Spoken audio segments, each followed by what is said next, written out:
Thomas Soto. Le vrai faux de l'info de la matinale, de retour avec Jean-Philippe Ballas. Bonjour Jean-Philippe. Bonjour Thomas, bonjour à tous. Ce matin, on est foutu, on paye trop d'impôts. Oui, avec Jérôme Chartier, le député UMP, invité sur iTélé. François Hollande aujourd'hui annonce qu'il va baisser les impôts. Mais depuis 2012, c'est 90 milliards d'impôts en plus. C'est un véritable massacre fiscal. 90 milliards d'impôts en plus depuis 2012, dit Jérôme Chartier. Il parle de massacre fiscal. Mais est-ce que c'est vrai ou est-ce que c'est faux, Jean-Philippe ? Je dis faux, Thomas, faux, parce qu'il y a un petit problème de méthode. Alors, je vais être honnête, Jérôme Chartier ne sort pas ce chiffre de nulle part, non ? Il a listé une centaine de créations ou de hausses d'impôts depuis 2012. Il a repéré aussi une cinquantaine de baisses et de suppressions. Il a potassé les lois de finances, budget, sécu, etc.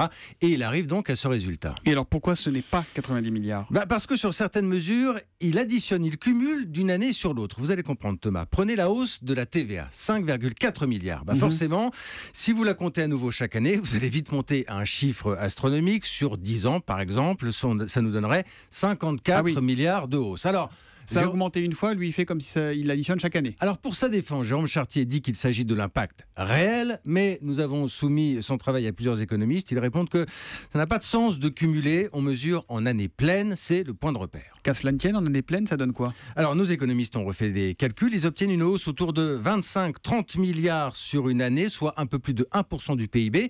Alors forcément c'est moins spectaculaire que le chiffre de 90 milliards, c'est beaucoup quand même. Bon, mais est-ce qu'il y a plus d'impôts avec la gauche ou avec la droite, Jean-Philippe ? Je l'attendais, la question à 90 milliards d'euros. Alors, vous imaginez bien, Thomas, que j'ai posé la question à nos fiscalistes. D'abord, ils vous disent que certaines hausses avaient augmenté avant François Hollande. D'ailleurs, c'est la défense du gouvernement qui nous soutient aussi que les leviers ne sont pas les mêmes, ils sont plus justes, tout ça, c'est de la politique. Mais ils disent surtout, les économistes, que sur la durée, il n'est pas toujours simple de faire le tri entre une mesure décidée par les uns, poursuivie par les autres. Alors, si l'on regarde objectivement le taux de prélèvement obligatoire, il a augmenté, oui, clairement, depuis 2012. Là-dessus, la droite a raison.